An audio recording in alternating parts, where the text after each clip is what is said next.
Greetings. There's a particular social medium, one of the multiple social media that I frequently get blocked from, and most times they block me, they delete my posts, and they tell me that I'll be blocked for 30 days because something I posted violated the community standards. The last time they blocked me, I was blocked for posting beneath the bust, the fake bust of Nefertiti that NBC unveiled, the Caucasianized version of Nefertiti. I commented on it, and I put the comment under the video was straight effing crackery. And I got blocked for 30 days because I was told that that comment violated Facebook community standards and the terms and conditions. Now, the reason for this video is to make a distinction between white humans and crackers.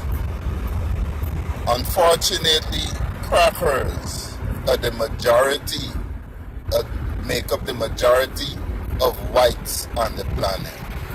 And notice I said make up the majority of whites, not white people, because crackers cannot be considered people. But there are white people, white humans. Crackers, unfortunately, they don't make up that group. Why I make the distinction between humans and crackers, regardless of color, is because crackers, the word cracker came from, it was derived from the ones who were cracking the whips, the ones who sat on horseback and cracked whips to work our ancestors. So from that term, the cracking of the whip, came the word cracker. So I'm not sure why crackers are offended by it. They should be proud. That was one of their greatest accomplishments. They got millions of strong black people to work with them for free. So I don't understand why the word is so offensive to the community standards of Facebook. But then when you realize that the majority of whites on the planet are crackers, then you'll understand how such a term, such a comment could be offensive to the community standards. Now, what distinguishes the cracker from the human? The cracker is unable to sympathize, empathize, show any kind of care, show any kind of consideration, show any kind of emotion, show any kind of feelings towards anybody or anything outside of their circle. In other words, the cracker is closest to the animal, is closer to animals than they are to humans. Now, since we know that habits, behaviors, etc. train DNA, then we can understand that after centuries of filling your heads with lies of being superior, I don't know why, but after filling your head for centuries with this kind of baseless ideology of supremacy and superiority, and being fortified by the fact that you possess weapons of death and destruction and mayhem, and as a result of this, people tend to fear you, and you confuse fear with respect. You somehow seem to think you're superior. That is the cracker. The cracker believes that black and brown people have no rights. crackers believe that black and brown people are less than crackers. Crackers believe that to the victor goes the spoils. So the history of savagery and brutality and murdering millions of black and brown people, in the eyes of the cracker, was the will and the work of God. And that is fine. They have no remorse for it. That is a cracker. A cracker believes that it is okay for guns to be proliferated in America as long as white Americans own the guns.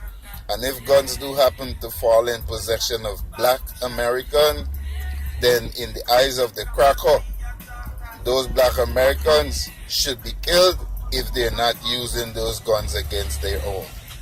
In other words, crackers are some of the most heartless, ruthless, unconscionable, immoral, soulless creatures on the planet. And this has come through centuries of genetic nurturing and training. And it is based primarily on evil, ignorance, jealousy, blind hatred, and all the negative emotions or attributes that humans can have are what the crackers possess. People say that evil does not have a genetic component. Yes, there is a genetic component to evil. Crackers, Donald Trump being one of the major examples, the primary example of a cracker. One example of his crackery is manifested when the Central Park Five were acquitted because they were innocent, and he insisted that they should be killed. He invested money to have them killed. Those are acts of crackers. Crackers are genuinely evil, innately evil. They cannot be good. You know, like I said, the majority of whites on the planet are crackers. Not all of them. Some of them are humans. The humans, you tend to know them. They make an effort to do better, to be better. Jane Elliott, my go-to person when it comes to that kind of thing. Tim Wise is also a good example you can use. And there are quite a few more. I don't know them all, but there are quite a few more. However, the majority are plain old ruthless. If this were not so, the scales of our world would have been balanced. Israel would not have been doing what they do to Palestine. France would not have been doing what they do to Haiti and their former French colonies. So we see through these realistic, tangible, empirical examples, we can see how evil the cracker is. And the reason the world is the way it is because the language we use, the major languages on the planet, also belong to crackers. And since words are spelled, a lot of times we use their languages and cast evil spells on ourselves because nothing they did was intended to benefit us, not even their language. That's why some countries have forests, some have jungles. Some people have nations and others have tribes.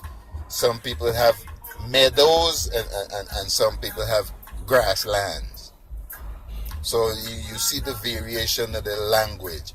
And again, as a result of this, you can conclude that the majority of whites on our planet are crackers.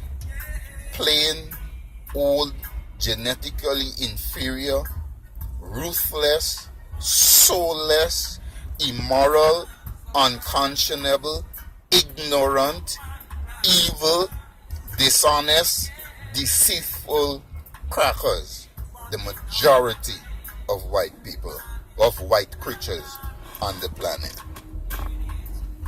Rastafari lives, rules, and reigns. Wake up, wise up, and rise up.